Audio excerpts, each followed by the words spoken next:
গরম শরীরে আরেকটা সাঁকো দেখা যাচ্ছি। এটা চলাচলের প্রধান রাস্তা বলা হয়। তো এটা ছাড়া আমাদের আর কোনো বিকল্প রাস্তা নেই।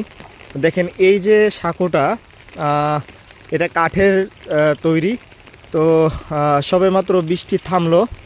বৃষ্টি থেমেছে ঠিক বলা যায় না, এখনও ঝিরিঝিরি বৃষ্টি হচ্ছে।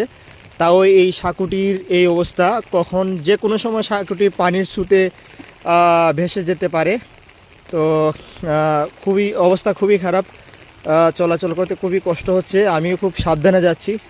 আমার সামনে একজন পথচারীও যাচ্ছেন, ওনাকে মূলত আমি ফলো করতেছি। তো এই যে দেখেন পা রাখতেছি, এই যে এইখানটাতে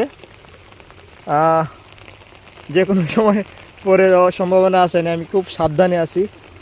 এই যে আরও দেখেন এই যে ছোট করে যে জুক বলি আমরা এটাকে, হ্যাঁ, জুক পোকামাকড়ও আছে। এটা যে কোনো সময় কিন্তু পানির স্রোতে ভেসে যাবে। এই পুলটা, এই সাঁকোটা যে কোনো সময় পানির স্রোতে ভেসে যেতে পারে।